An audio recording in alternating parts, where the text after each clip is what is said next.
마가복음 8장 27절부터 38절까지 제가 읽겠습니다. 예수와 제자들이 빌립보 가이사랴 여러 마을로 나가실새 길에서 제자들에게 물어 이르시되 사람들이 나를 누구라고 하느냐?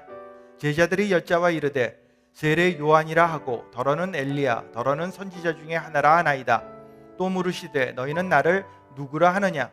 베드로가 대답하여 이르되 주는 그리스도시니이다 하매 이에 자기의 일을 아무에게도 말하지 말라 경고하시고 인자가 많은 고난을 받고 장로들과 대제사장들과 서기관들에게 버림받되어 죽임을 당하고 사흘 만에 살아나야 할 것을 비로소 그들에게 가르치시되 드러내놓고 이 말씀을 하시니 베드로가 예수를 붙들고 항변하매 예수께서 돌이키사 제자들을 보시며 베드로를 꾸짖어 이르시되 사탄아 내 뒤로 물러가라. 내가 하나님의 일을 생각하지 아니하고 도리어 사람의 일을 생각하는도다 하시고 무리와 제자들을 불러 이르시되 누구든지 나를 따라오려거든 자기를 부인하고 자기 십자가를 지고 나를 따를 것이니라. 누구든지 자기 목숨을 구원하고자 하면 잃을 것이요 누구든지 나와 복음을 위하여 자기 목숨을 잃으면 구원하리라. 사람이 만일 온 천하를 얻고도 자기 목숨을 잃으면 무엇이 유익하리요? 사람이 무엇을 주고 자기 목숨과 바꾸겠느냐? 누구든지 이 음란하고 죄 많은 세대에서 나와 내 말을 부끄러워하면 인자도 아버지의 영광으로 거룩한 천사들과 함께 올 때에 그 사람을 부끄러워하리라. 아멘. 여러분 다시 한번 예배 오신 것을 환영합니다. 이 시간 말씀을 통해서 큰 은혜 받는 귀한 시간 되시길 바랍니다. 요즘 기독교인들의 문제는 바로 이것입니다. 그들은 자신들이 예수님을 잘 따르는 사람들이라고 생각합니다. 그러나 그들 중에 많은 사람들에게는 예수님을 따르는 것에 대한 관심이 없습니다. 그들은 세상에 나가서 사람을 낚는 어부들이 되는 것은 원하지 않습니다. 그 대신 수족관 안에 있는 물고기처럼 편하게 살길 원합니다. 그러나 역사를 살펴보면 예수님의 제자들은 그렇게 예수님을 따르지 않았습니다. 그러므로 우리는 이번 시리즈를 통해 예수님을 따른다는 것이 무엇인가 그 의미에 대해서 생각해 보고 있습니다.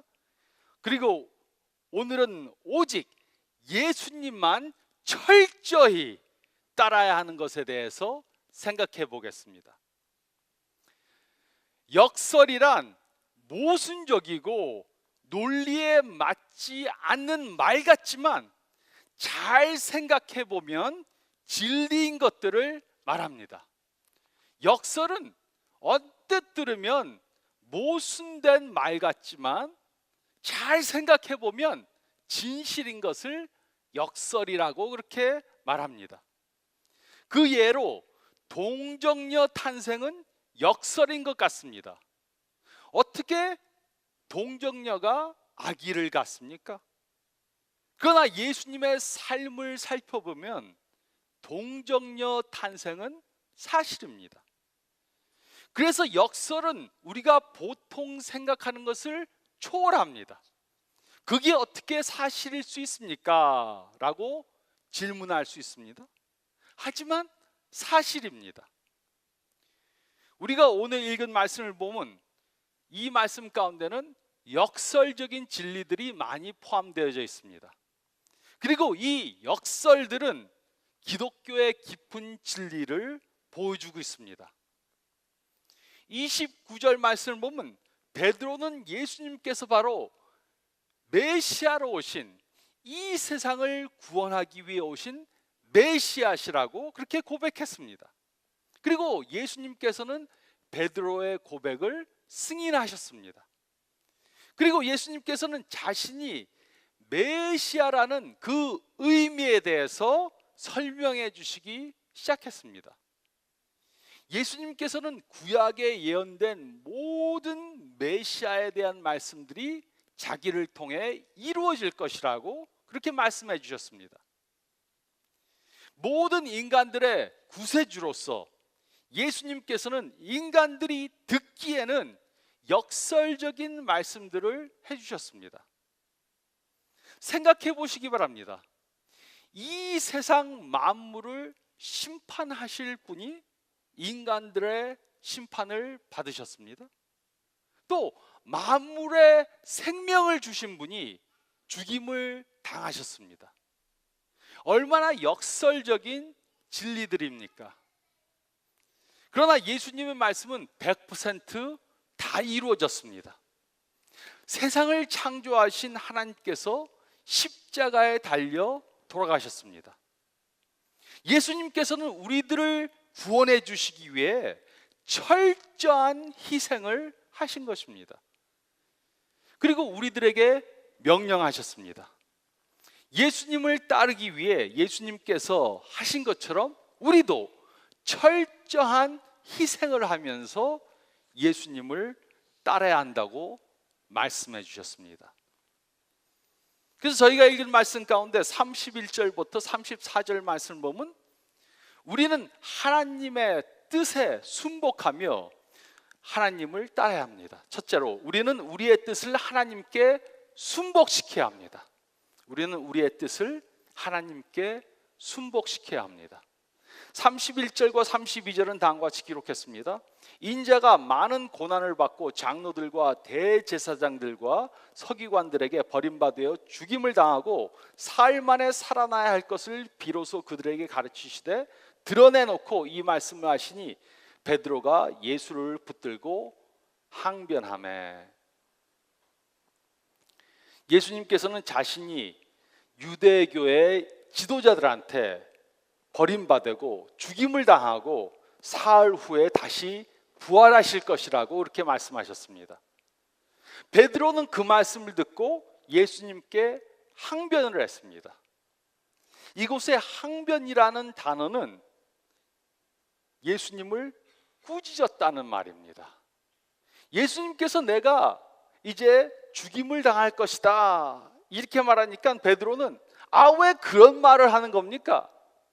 그렇게 말하지 마세요 하고 예수님을 꾸짖었습니다. 베드로는 메시아가 어떤 일을 이룰 것인가에 대해서 전혀 이해하지 못하고 있었습니다. 베드로는 예수님께서 메시아이신 것은 믿었지만 그 메시아의 의미가 무엇인지 도무지 이해하지 못했습니다. 33절은 다음과 같이 기록했습니다. 예수께서 돌이키사 제자들을 보시며 베드로를 꾸짖어 이르시되 사탄아 내 뒤로 물러가라. 내가 하나님의 일을 생각하지 아니하고 도리어 사람의 일을 생각하는도다 하시고. 예수님께서는 베드로를 아주 호되게 야단치셨습니다. 베드로를 사탄이라고 그렇게 불렀습니다. 그 이유가 무엇입니까? 그 이유는 예수님께서 사탄에게 광야에서 시험을 받으실 때 사탄이 예수님께 똑같은 시험을 주셨기 때문입니다. 베드로는 예수님한테 딴 사람들 생각하시지 마시고 하나님의 뜻이 무엇인지 알고 뭐 중요합니까? 예수님 자신을 생각하시고 우리들만 돌봐주시면 됩니다. 이렇게 말한 것입니다. 우리만 잘 되면 되지 뭐 하려고 희생을 합니까? 라고 말한 것입니다. 그리고 이것이 바로 이 세상이 가르치는 것입니다. 베드로는 세상적인 것에 관심이 있었고 하나님의 일에 관심이 없었습니다. 베드로는 자신의 뜻대로 생각하고 하나님의 뜻에 대해서는 생각해 보질 않았습니다. 34절은 다음과 같이 기록했습니다. 무리와 제자들을 불러 이르시되 누구든지 나를 따라오려거든 자기를 부인하고 자기 십자가를 지고 나를 따를 것이니라. 십자가를 지는 것은 성부 하나님의 예수님을 향한 뜻이었습니다. 그러므로 예수님께서는 자신의 뜻대로 행하시지 않고 성부 하나님의 뜻에 순복하신 것입니다. 그리고 예수님께서는 우리들도 이렇게 예수님을 따라야 한다고 똑같은 요구를 하셨습니다. 우리들에게는 이기주의적인 마음과 욕망이 있습니다. 그래서 우리는 우리 뜻대로 살려고 합니다. 그래서 하나님의 뜻대로 사는 것이 쉽지 않습니다. 예수님을 믿는다고 하는 사람들도 매일매일 살아갈 때 하나님의 뜻에는 관심이 없습니다. 하나님의 뜻이 무엇인지는 물어보지도 않습니다. 기도를 해도 내가 원하는 것들 쭉 적어놓고 하나하나씩 달라고 조르는 기도하고 하나님의 뜻이 무엇인지 파악하기 위해서 전혀 기도하지 않습니다. 그러나 예수님께서는 우리가 예수님을 따르는 사람들이 되기 위해 우리를 부인하라고 말씀하셨습니다. 우리를 부인한다는 것은 우리의 뜻과 의지를 하나님의 뜻과 의지에 순복하는 것을 말합니다. 우리 스스로 결정하고 우리가 원하는 것을 하는 것에 마지막 표를 찍으라는 것입니다. 그리고 하나님의 뜻이 무엇인지 깨달아 그 뜻대로 사는 것을 말하는 것입니다.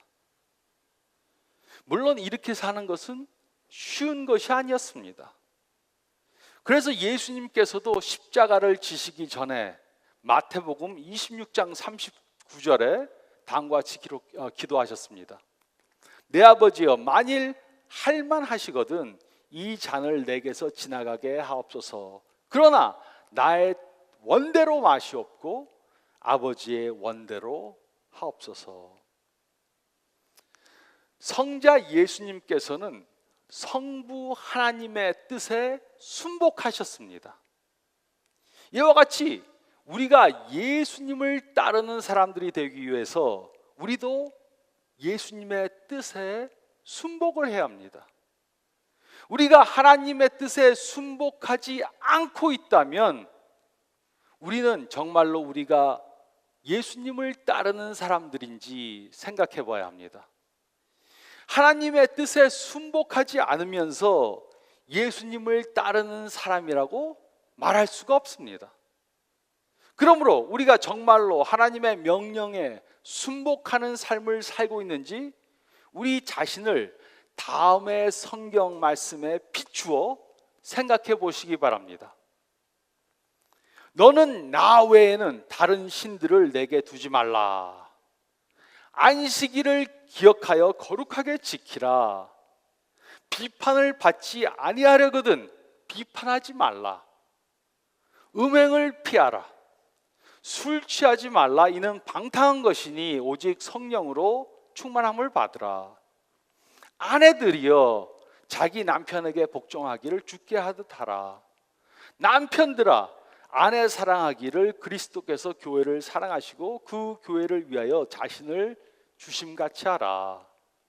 형제들아 서로 비방하지 말라.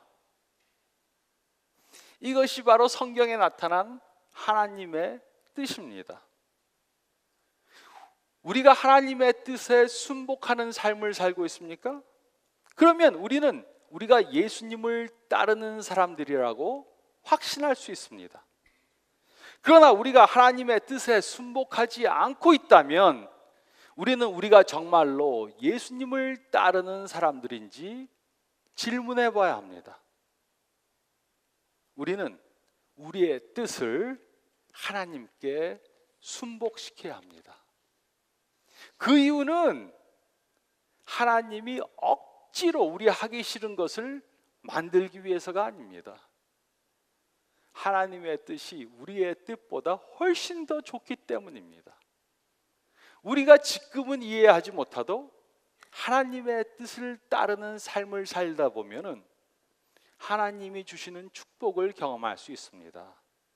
그래서 우리가 정말로 예수님을 따르는 사람들이 되기 위해서는 우리는 우리의 뜻을 하나님께 순복시켜야 합니다. 또 둘째로 저희가 읽은 말씀 가운데 34절부터 37절 말씀 보면 우리는 우리의 생명을 하나님께 바쳐야 합니다. 우리는 우리의 생명을 하나님께 바쳐야 합니다. 34절은 다음과 같이 기록했습니다. 무리와 제자들을 불러 이르시되 누구든지 나를 따려오려거든 자기를 부인하고 자기 십자가를 지고 나를 따를 것이니라. 예수님께서 이 말씀을 하셨을 때 십자가는 존경의 상징이 전혀 아니었습니다. 십자가는 고문을 하며 사형을 시키는 죽음의 도구였습니다. 그러므로 십자가를 진다는 것은 무엇을 의미합니까?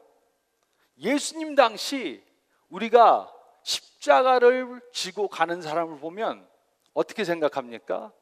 아, 저 사람은 이제 곧 사형을 당할 사람이구나. 이제 곧 죽을 사람이구나. 우리가 이렇게 짐작하게 됩니다. 그러므로 예수님께서 우리들에게 십자가를 지고 그를 따르라고 말씀하신 것은 우리로 곧 죽을 사람이라고 생각하고 예수님을 따르든가, 아니면 이미 나는 나에 대해서 죽었다고 생각하고 예수님을 따르라는 말씀입니다. 즉 예수님께서는 우리의 생명을 하나님께 드리기로 결정을 하고 예수님을 따르라고 말씀하신 것입니다. 그러므로 우리의 생명을 하나님께 바치기로 헌신하지 않은 사람들은 예수님을 따르는 사람들이 전혀 아닙니다. 아마도 이 말씀은 많은 기독교인이라고 칭하는 사람들이 듣고 싶지 않는 그런 말일 것입니다. 그래서 요즘 기독교인들은 십자가를 지는 것보다는 십자가를 목에 걸고 다니는 것으로 만족해 합니다. 그래서 요즘 많은 기독교인이라고 하는 사람들이 어떤 교회들 모입니까? 아, 예수님 믿으세요? 그러면 축복받고 돌아가셔서 천국 갑니다. 그 말만 해주면 좋아합니다. 하지만 그것은 기독교가 아닙니다. 이곳에 예수님의 말씀은 너무나도 정확하게 쓰여져 있습니다. 십자가를 지고 우리의 생명을 하나님께 드리고 예수님을 따르지 않는 사람들은 기독교인들이 아니고 예수님의 제자들이 아닙니다. 어떤 사람들은 예수님이 누구신지 머리로 믿기만 하면 영생을 얻는다고 말합니다. 그리고 예수님을 한번 믿으면은 이제 아무렇게나 살아도 천국에 갈 수 있습니다. 이렇게 말합니다. 이 세상에서 편안하게 살다가 돌아가셔서 천국 가세요. 무슨 죄를 범해도 예수님께서 다 용서해 주십니다. 걱정하지 마세요. 그런데 이런 삶을 사는 사람들은 십자가를 지고 예수님을 따르고 있는 것이 절대로 아닙니다. 이것은 기독교가 아니고 성경에 쓰인 진리가 아닙니다. 이렇게 생각하는 사람들은 심판 때 놀라게 될 것입니다. 그들은 예수님으로부터 너희가 누구인지 내가 전혀 알지 못한다, 이런 말씀을 들을 것입니다. 예수님께서는 우리로 우리의 생명까지라도 바치면서 예수님을 따르라고 말씀하셨습니다. 그 이유가 무엇입니까? 하나님께서 이슬람교의 신처럼 우리가 그를 위해 죽기를 원하시는 겁니까? 그것은 절대로 아닙니다.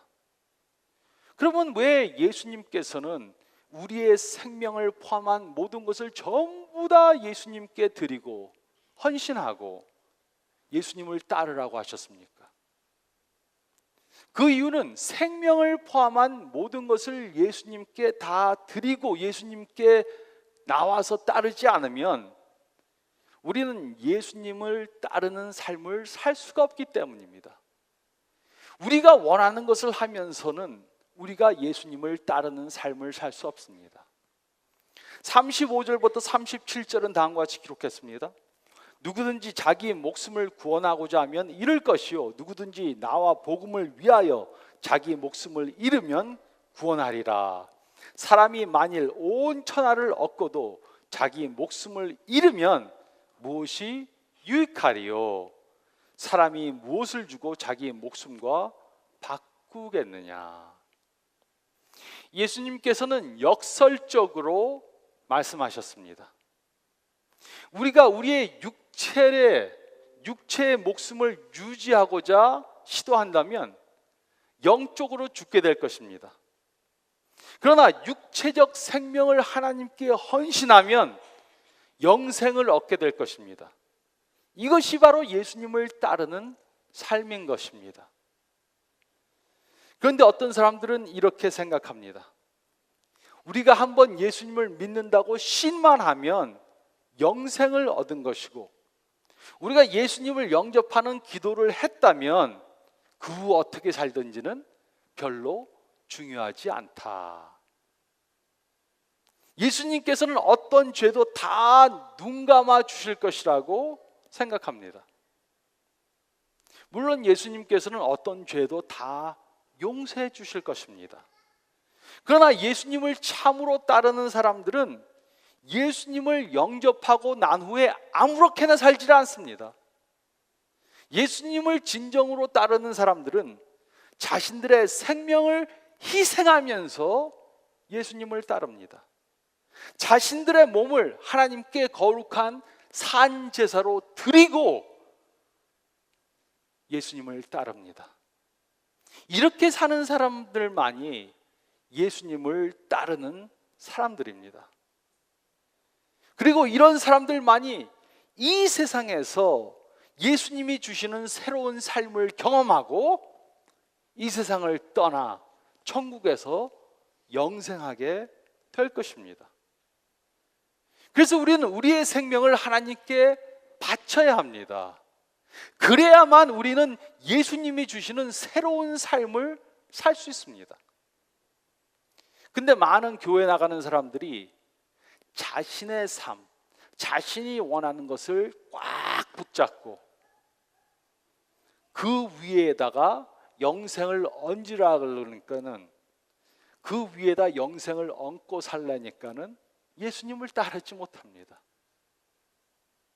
우리는 우리의 생명을 하나님께 바쳐야 합니다. 그렇지 않으면 예수님을 따르는 삶을 살고 있는 것이 아닙니다. 또 세 번째로 저희가 읽은 말씀 가운데 38절 말씀 보면 우리는 예수님을 우리 삶 가운데 인정해야 합니다. 우리는 예수님을 우리 삶 가운데 인정해야 합니다. 38절은 다음과 같이 기록했습니다. 누구든지 이 음란하고 죄 많은 세대에서 나와 내 말을 부끄러워하면 인자도 아버지의 영광으로 거룩한 천사들과 함께 올 때 그 사람을 부끄러워하리라. 예수님께서는 예수님과 예수님의 말씀을 부끄러워하는 사람들을 예수님께서도 부끄러워하게 될 것이라고 그렇게 말씀하셨습니다. 여기서 부끄러워한다는 헬라어 단어는 부인한다는 의미를 가지고 있습니다. 부끄러워서 인정하지 않고 부인하는 것입니다. 그러므로 이를 직역해서 해석하면은 예수님께서 자신을 부인한 사람을 부인함으로써 심판하실 것이라고 말씀하신 것입니다. 예수님께서는 예수님을 부인하는 사람들에게 그들이 누군지 도무지 알지 못한다고 그들을 부인하실 것입니다. 그러므로 우리는 예수님을 존경만 하는 것과 인정하는 삶의 차이를 바로 깨달아야 합니다. 존경만 하는 것과 인정하는 것은 서로 다른 것입니다. 예수님을 존경만 하는 삶은 십자가를 피하는 삶입니다. 그러나 예수님을 인정하는 삶은 십자가를 지는 삶입니다. 예수님을 존경만 하는 삶은 행복한 삶을 추구하는 삶입니다. 그러나 예수님을 인정하는 삶은 거룩한 삶을 추구하는 삶입니다. 예수님을 존경만 하는 삶은 나를 기쁘게 하는 삶입니다. 그러나 예수님을 인정하는 삶은 하나님을 기쁘게 하는 삶입니다. 예수님을 존경만 하는 삶은 나를 우선순위에 두는 삶입니다. 그러나 예수님을 인정하는 삶은 예수님을 우선순위에 두는 삶입니다. 예수님을 존경만 하는 삶은 희생이 없을 때만 예수님을 따르는 삶입니다. 그러나 예수님을 인정하는 삶은 무슨 희생이 있더라도 예수님을 따르는 삶입니다. 예수님을 존경만 하는 삶은 예수님께서 우리가 원하는 길로 갈 때만 예수님을 따르는 삶입니다. 그러나 예수님을 인정하는 삶은 예수님께서 우리가 원치 않는 길로 가실 때라도 예수님을 따라가는 삶입니다. 예수님을 존경만 하는 삶은 다른 사람들이 예수님을 따를 때만 예수님을 따라가는 삶입니다. 그러나 예수님을 인정하는 삶은 다른 사람들이 예수님을 따르지 않아도 예수님을 따르는 삶입니다. 예수님을 존경만 하는 삶은 지옥을 피하려는 삶입니다. 그러나 예수님을 인정하는 삶은 천국을 추구하는 삶입니다. 그런데 많은 기독교인이라고 하는 사람들도 예수님을 인정하는 것보다는 예수님을 존경하는 삶을 살고자 합니다. 아, 예수님 존경합니다. 제가 예수님 좋아해요. 그런데도 세상을 더 사랑하고 나를 더 사랑하는 삶을 삽니다. 많은 기독교인들이라고 하는 사람들이 예수님과 예수님의 말씀을 무시합니다. 그런데 이런 행위는 예수님을 부인하는 것입니다. 예수님을 모른다고 하는 것입니다. 베드로가 예수님을 모른다고 부인한 것처럼 예수님을 무시하고 부인하는 것입니다. 이런 삶은 예수님을 따르는 삶이 전혀 아닙니다. 우리는 예수님을 우리 삶 가운데 인정해야 합니다. 예수님이 나의 주님이시고 나는 예수님의 제자라는 것을 인정하는 삶을 살아야 합니다.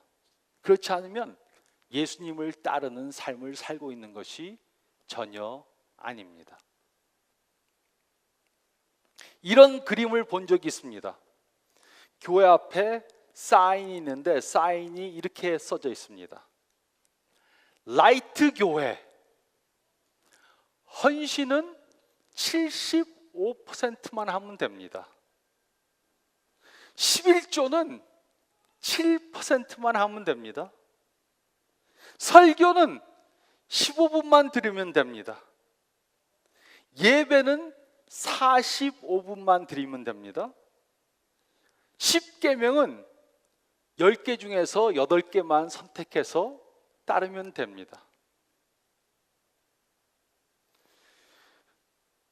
그런데 슬픈 것은 기독교인이라고 하는 많은 사람들이 이렇게 예수님을 따르려고 한다는 것입니다. 예수님을 대충대충 쉽게 편하게 따르려고 합니다. 그러나 이렇게 예수님을 따르는 것은 예수님을 따르는 것이 전혀 아닙니다. 예수님을 100% 철저히 따르지 않는 것은 예수님을 전혀 따르지 않는 것입니다. 그래서 이렇게 착각하고 있는 사람들은 마지막 때 예수님 앞에 서서 놀라게 될 것입니다. 주여 주여, 저희가 주님을 우리 마음속에 구세주로 인정했습니다. 내가 너희가 누군지 도무지 알지 못한다. 예수님, 저희가 예수님의 이름으로 많은 종교적 행위들을 했습니다. 너희가 누군지 내가 도무지 알지 못한다. 100% 철저히 예수님을 따르지 않는 것은 예수님을 따르지 않는 것입니다. 그래서 오늘 이 말씀을 통해 예수님께서는 우리에게 굉장히 어렵고 중요한 말씀을 해주셨습니다. 우리의 뜻을 하나님의 뜻에 순복하지 않는 것은 예수님을 따르는 것이 아닙니다. 우리가 원하는 것만 하나님께 바치고 우리가 원하지 않는 것은 하나님께 바치지 않는 것은 예수님을 따르는 것이 아닙니다. 우리 삶 가운데 예수님을 무시하고 예수님을 인정하지 않는 것은 예수님을 따르는 것이 아닙니다. 저희 성도님들은 예수님을 철저히 믿고 따르고 인정하고 이 세상에서 예수님이 주시는 새로운 삶을 경험하시고 또 이 세상을 떠나 천국에서 예수님과 함께 동거하시는 저와 여러분들이 되시기를 우리를 부르시고 우리를 따르라고 하신 예수님의 이름으로 축원드립니다.